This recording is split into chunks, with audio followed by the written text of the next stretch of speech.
Hello, কেমন আছো বন্ধুরা? আশা করি খুব ভালো আছো। আজকে অষ্টমী, আজ মহা অষ্টমীর অনেক অনেক শুভেচ্ছা তোমাদের সবাইকে।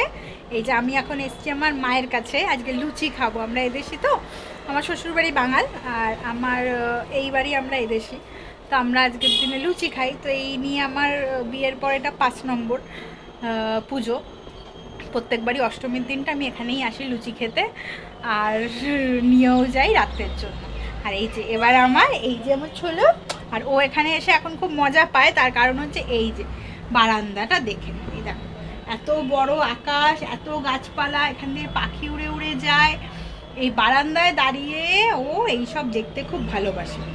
সন্ধ্যাবেলা এলে আর হয় না সেটা, অন্ধকারে খুব একটা ভালো বুঝতে পারে না, কিন্তু দিনের বেলা এলে বা আমি যদি এখানে থাকি তখন ওকে এই বারান্দায় এনে যদি দাঁড় করিয়ে দেওয়া হয় এখন এই কোলে করে, ও কিন্তু খুব এনজয় করে। আর এখন তো হামা দিতে শিখে গেছে।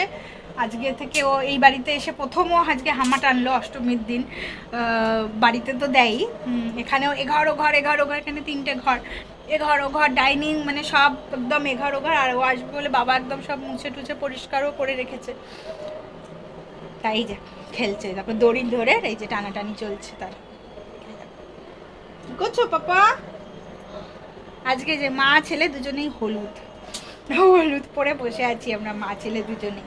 এই দেখো ভিউটা, সত্যি আমাদের এখানকার ভিউটা খুব ভালো।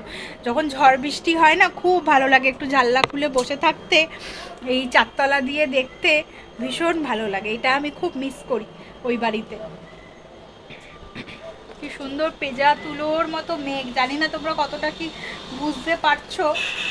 ভীষণ ভালো লাগছে, ভীষণ ভালো লাগছে। চলো, খুব এনজয় করো পুজো, খুব আনন্দে কাটাও, সাবধানে কাটাও। আজকে তো আবার মেঘ করছে, জানি না বৃষ্টি বৃষ্টি হবে কি না। তো চলো, টাটা।